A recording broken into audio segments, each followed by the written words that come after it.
Welcome back. About 12 minutes before 7 o'clock. According to the Centers for Disease Control and Prevention, about 7 million children in the United States are affected by asthma. It's a costly condition and sometimes can be life-threatening. And joining us this morning to talk a little bit more about a new study that aims to show how exposure might affect this is Dr. Todd Mahr from Gundersen Health System. Dr. Mahr, thanks for joining us this morning. Thank you for having me. So this new study conducted by scientists at Johns Hopkins Children's Center shows kind of something that parents might think is counterintuitive almost to what common knowledge would be: exposure to allergens at a young age, very young age.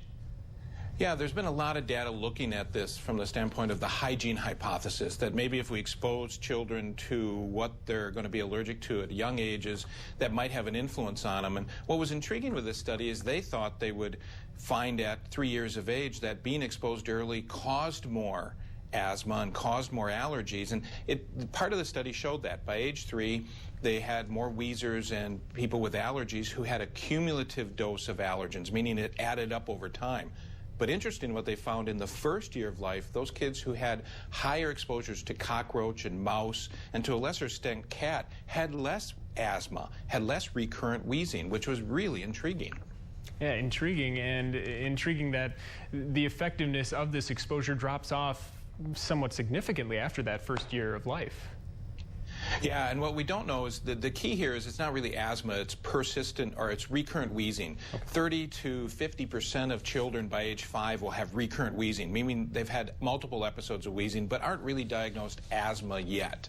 So we need more studies, we need longer studies than this, but it's intriguing. I'm not telling my patients yet to put their babies in bed and add cockroaches and mice to the crib, so it's not quite there yet. Right. So I guess what would be then some good common sense advice to give to parents who are maybe worried about this being an issue? Well, I think we basically can rest assured that, you know, the environment you're born into does influence your child. So we don't want them exposed to harmful bacteria. Most of the bacteria they actually analyzed in the dust was actually the kind that we see in kind of everyday life that we're exposed to. So, you know, what we were raised with and born with is probably not a bad thing, but don't overdo it. Don't overdo it. Always find that balance. Seems to be good advice in pretty much anything in life. Dr. Mahr, thanks for joining us this morning. Thank you.